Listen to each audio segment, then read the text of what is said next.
जयमणी, ये 2002 की बात कर रहा हूं, महिमा होनी चाहिए। तो आप सब देख रहे थे, कुछ समझ में नहीं आ रहा था, बस तेजी से गए, देखे यार घाट पे कोई नहीं, एकदम बढ़िया, लेकिन सब गुर रहे हैं इतना मालूम है। फटाफट कपड़े उतारे, छिपरा में कूदे, डुबुर डुबुर 3 डुबकी मारे, बाहर आए, कपड़े पहने। उतनी देर में एक अघोरी के अंदर से निकला। तब तक हमको 4-5 मिनट हो चुकी थी। मेरे को आज भी याद है, वो महात्मा निकले, वो कब गुस्से होंगे क्या मालूम, लेकिन मैं ताजुब से देखूं, मैं बोला प्रभु आप और पटेल क्या हाल चाल है, बोले वैसे ही फ्यूज हो गया। ये निकले कब बाबू जी, अंदर गए कब, इतनी देर से तो हम देख रहे हैं घाट को। फिर निकलने के साथ बोलते हैं और पटेल क्या हाल चाल है। मेलडी मां आनंद में है। वो सुरेश का टर्निंग पॉइंट था। उन्होंने पानी में हाथ मारा, इस भुजा में लिया, यह हाथ मारा, इस भुजा में लिया, यहां सुगंधित चंदन का त्रिपुट, इधर त्रिपुट, दोनों हाथ मारे, एक छाती में लिया, एक यहां किया और पीठ पे थाप मारी जोर से। 12 साल से नजर है बेटा तेरी भक्ति पे, जाओ अब जगत कार्य करो। समझ में कुछ नहीं आ रहा है। और उस क्षण ऐसा लगा कि यार माता पिता जो बोलते हैं नहीं कि अपन कुछ करने आए, वो बात सच है, कुछ करने चाहें। सोच बदल गई, स्वभाव बदल गया। उतनी देर में वो हर हर महादेव और उसके नारे लगते हुए महामंडलेश्वरों की पालकियां आई। तो पुलिस वाले हमको पकड़ के धकेल दिए, चलो यहाँ क्या कर रहे हो। बोले अरे क्या हुआ, अरे बोले अभी महामंडलेश्वरों का टाइम है। बोले आप कैसे घुस के नहा रहे हो। बोले तब समझ में आया लोग घूर क्यों रहे थे, कि अभी तो पालकियां और महामंडलेश्वर और सब अखाड़े वाले का स्नान का टाइम है, उसमें इन लोग बिंदास चले जा रहे हैं। और मजे की बात कि न कोई स्वयंसेवक रोका, न पुलिस वाला रोका, न किसी ने टोका। नहीं तो ये दुस्साहस नहीं करते। मैंने एक बात बहुत सीखी है और आपको बता रहा हूं कि अगर आप देव की कृपा चाहते हो, कि प्रकृति के जो दया चाहते हो, तो आप नियम से चलना। आप शॉर्टकट में कुछ पा नहीं सकते। आप कितनी बड़ी तोप की नाल हो, 5 महीने में बच्चा पैदा कर सकते हो क्या? कितना भी बड़ा साइंटिस्ट हो, 5 महीने में बच्चा पैदा कर सकता है? आज बीज डालो और 15 दिन में आप फल ले सकते हो क्या? उसका एक नियम है, एक प्रक्रिया है। तो आप प्रकृति से चाहते हो, देव से चाहते हो, आध्यात्म से चाहते हो, तो आप अनुशासित रहो।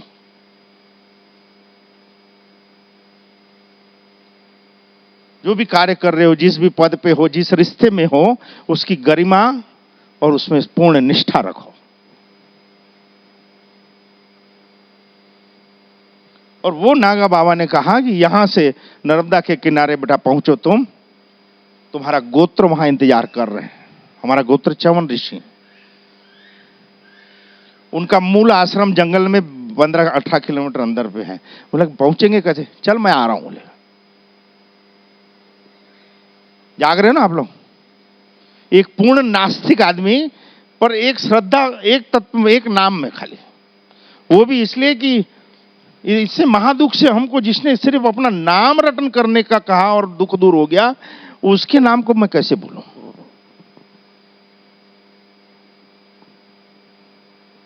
बाकी चाहत नहीं कि देव का नाम लेंगे तो हमारा ये काम हो जाए, वो हो जाए, ये दुख दूर हो जाए, कर्जा उतर जाए, धंधा अच्छा चल जाए, ये नहीं, पर बस एक लगनी।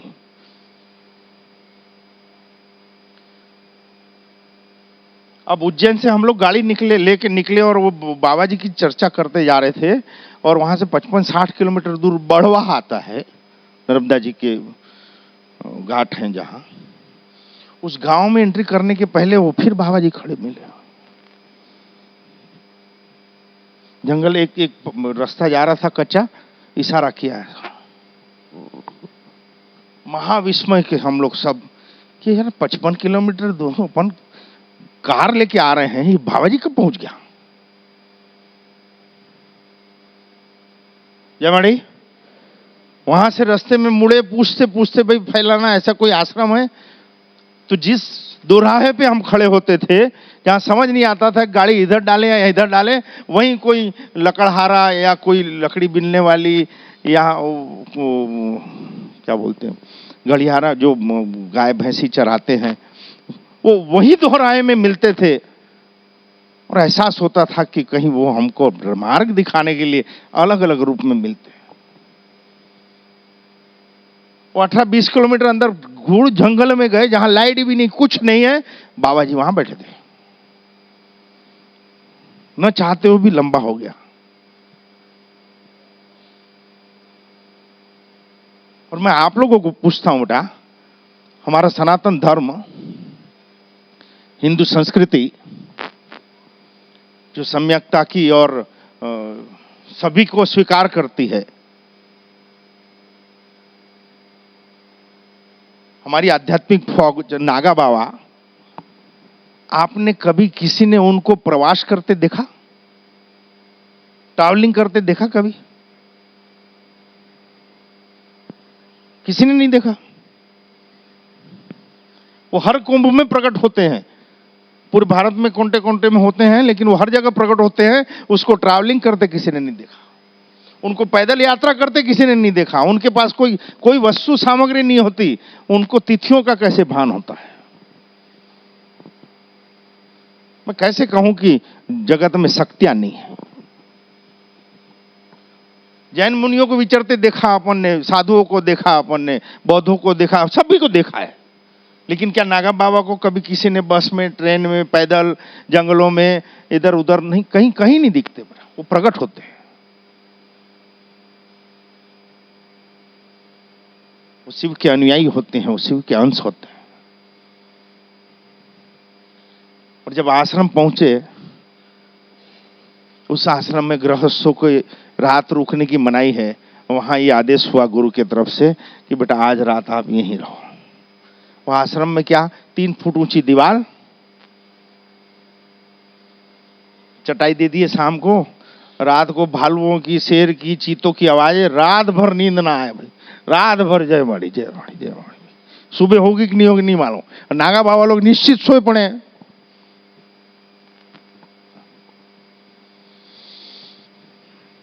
बोलो श्री मेलडी मात की। ये बात 2002 की।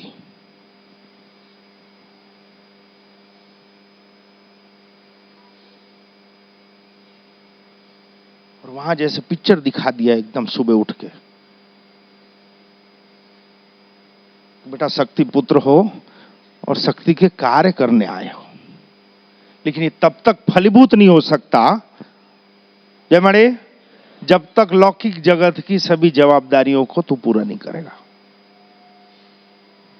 इसलिए आगाह करते हैं आपको, आप पति हो, पत्नी हो, बड़े पिता हो, चाचा हो, मामा हो, भाई हो, बहन हो, अपने रिश्तों की गरिमा को संभालना, अपने पद का, व्यवसाय का, कर्म का पूर्ण गौरव रखते हुए 100% देना। आपका हाथ वो पकड़ेगा। ये कोई इंसान की, ये कोई सुरेश की या उसके परिवार की औकात नहीं है कि ये 150-200 जीवों को रोज दाना देते हैं, कि रोज इतने लोग खाते हैं। इंसान की औकात नहीं है कि किसी का हाथ फेरे और उसका कोड मिट जाए।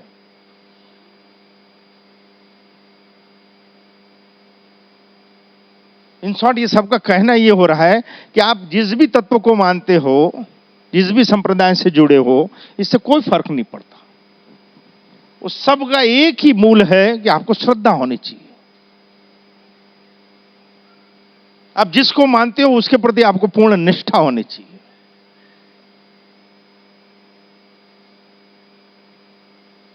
और अगर हमको महिमा नहीं है हमारी श्रद्धा का, हमारे देव का, हमारे धर्म का, हमारे आध्यात्म का, तो हम कुछ नहीं पा सकते। और बहुत बहुमूल्य है मनुष्य जीवन। कुछ ऐसा कर जाए कि लोगों को संतोष हो या ना, दुनिया को संतोष हो कि ना हो, हमको खुद संतोष होना चाहिए कि हमने कुछ अच्छा किया। ये नहीं है, वो नहीं है, ये हो जाता तो करते, वो हो जाता तो करते, ये सब बहाने नहीं बे। अवेलेबल बेस्ट अपॉर्चुनिटी क्या है? क्या माड़ी समझ रहे हो? माड़ी ने ये सिखाया। अभी जो परिस्थिति, जो सामग्री, जो संपत्ति, जो स्थिति है, उसमें आप मच बेटर क्या कर सकते? बहाने मत बनाओ कि ये हो जाए तो वो हो जाए तो ऐसा हो जाए तो वैसा हो जाए। अवेलेबल बेस्ट अपॉर्चुनिटी क्या है? अभी जो उपस्थित परिस्थिति है उसमें अच्छा क्या हम चुन सकते हैं? और आध्यात्म और सत्संग हमको यह सिखाता है कि उपस्थित जो भी विकल्प हैं उसमें सही क्या होगा हमारे जीवन के लिए। और मनुष्य जीवन में और कुछ नहीं होना, हमको मार्गदर्शक मिल जाए कोई कि इस मार्ग में चलो, इस मार्ग में मत चलो, या इस मार्ग में चलोगे तो ये प्राप्ति होगी और इस मार्ग में चलोगे तो ये प्राप्ति होगी। इससे ज्यादा ईश्वर से कुछ मांगना भी नहीं चाहिए। मुझको ट्रैफिक लाइट मिल जाएगी, मुझको कब रुकना है और कब बढ़ना है, मुझको कब तैयार रहना है।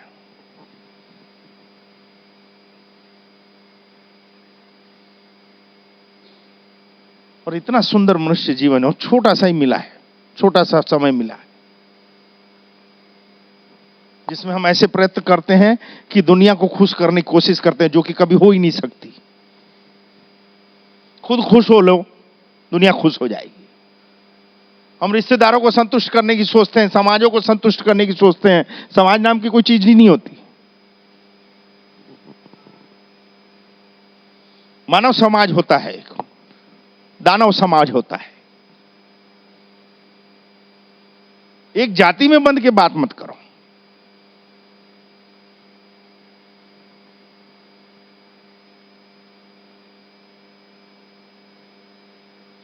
हम उनको खुश करने की कोशिश करते हैं जो कभी हो ही नहीं सकते, जो संतुष्ट ही नहीं हो सकते। हम उसके पीछे अपनी ऊर्जा और समय व्यर्थ करते हैं। खुद को पूछना, मैं खुश काहे में हूंगा? हम और हमारा परिवार जो सेवा करता है ना, दुनिया को खुश करने के लिए नहीं करता। हमको संतुष्टि मिलती है, हमारी निष्ठा जिस तत्व में है वो आनंद में है।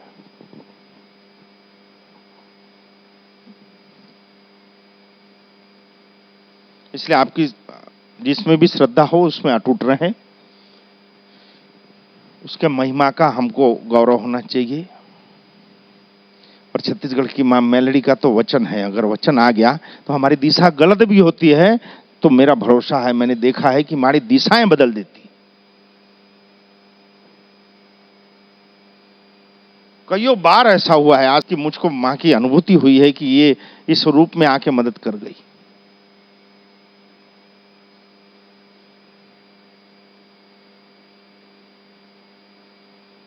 और अभी भी कर रही है।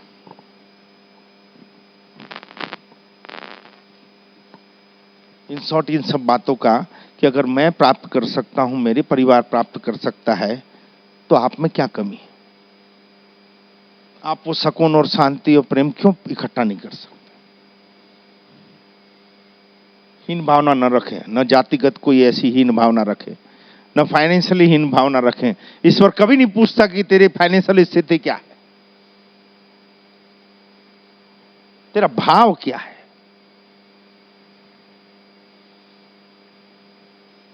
एक कहानी बता के आज का इति करते हैं कि एक सेठ जी थे, करोड़पति, अब्जोपति। एक रात उनको बड़ी बेचैनी हो, उनको नींद ना आए। अभी नहीं आती ना, विधायक महोदय को भी अभी नहीं आती, नहीं 2 दिन बाद आएगी। अब कत्ल की रात आने वाली नहीं।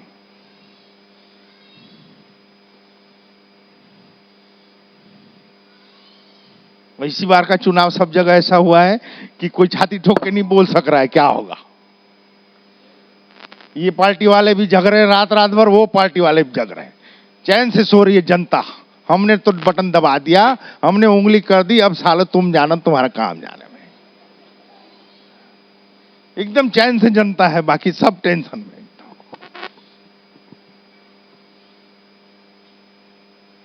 जो जीत गया ना वो दूसरे को बोलेगा, देखना हारने वाला बोलेगा उसको तुम लोग लोचा किए हो। सर्वे वाले इतने टेंशन में कभी नहीं थे, सट्टा बाजार कभी इतनी टेंशन में नहीं थी।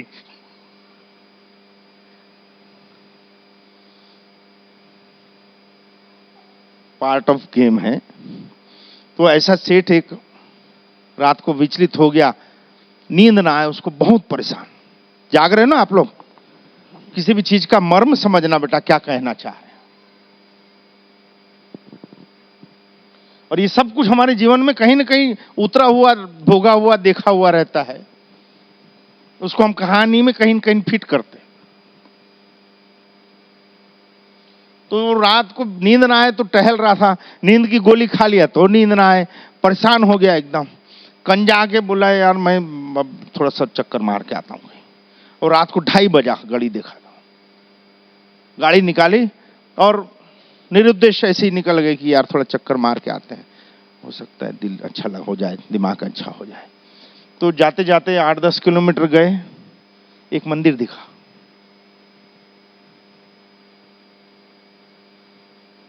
तो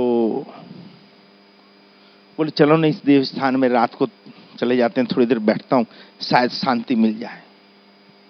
तो आके बैठे, शांति मिल जाए। तो जैसे गए मंदिर में, अंदर बैठने किए तो देखे रात को 2:30 बजे एक आदमी बैठा था वहां, उदास चेहरा, हाथ जोड़े ईश्वर के सामने बैठा था, आंखों से आंसू बह रहे थे। और कोई नहीं था मंदिर में, बस वो एक टक ईश्वर की तरफ देख रहा था, देव की तरफ, हाथ जोड़े कुछ प्रार्थनाएं कर रहा था, अंदर से आंख से आंसू बह रहे थे।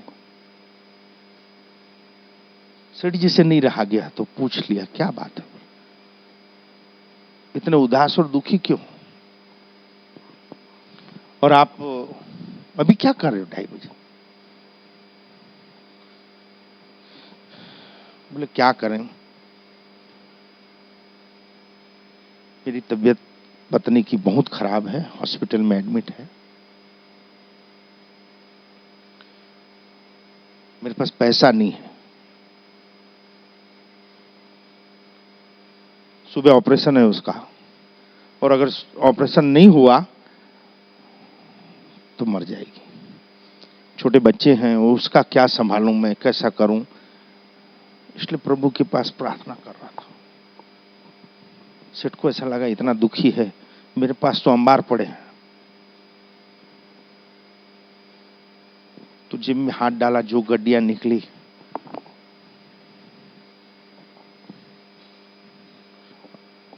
अंगूठी पहनी थी वो उतारी, घड़ी पहनी थी जिसमें सोने का पट्टा था वो निकाला, सब दे दिया।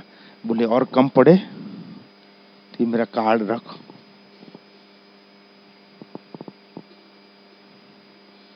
तो बोले इसकी जरूरत नहीं है, बोले मेरे पास पता है। 2-3 गड्डियां उसको दी, अंगूठियां निकाल के 2-3 दे दी, सोने की चैन का पट्टा था घड़ी में जो, वो घड़ी दे दी कि और कम पड़े तो ये मेरा कार्ड रखना, खबर करना, और हो तो देना, नहीं तो कोई बात नहीं। वो बोलता है आपके पते की जरूरत नहीं है, मेरे पास उनका पता है। बोले किसका पता है? बोले मुझको उसका पता है जिसने आपको 2:30 बजे यहां भेजा है, जिस देव ने 2:30 बजे आपको यहां भेजा है, मेरे पास उसका पता है, आपके पते की जरूरत नहीं है, पहुंच जाएगा। अब यूं ही तो कोई यहां नहीं आ रहा है। आप जिसको भी मानते हो बेटा, हम बेचैन क्यों हैं, हम उद्वेग में क्यों हैं, और क्यों माणिधाम आके कोई भी सेवा करते हैं, हम किसी भी स्तर की सेवा करते हैं, वो तन से हो, मन से हो, धन से हो, और सब कुछ बदल जाता है जीवन में। क्यों होता है ऐसा?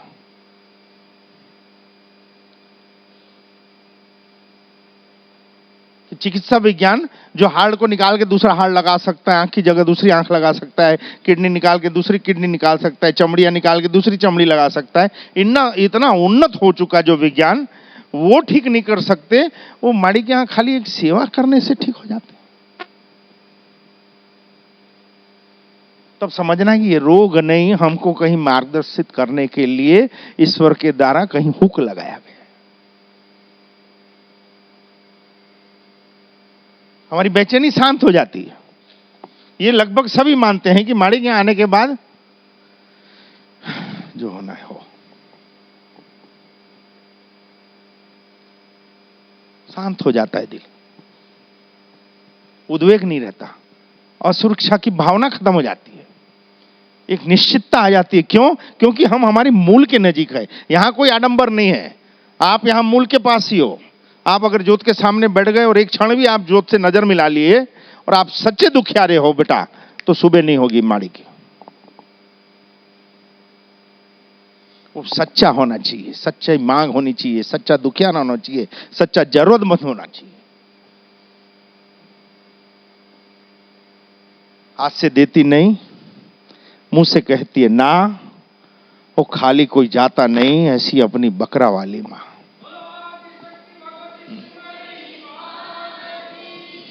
आप सबको बहुत बहुत प्यार।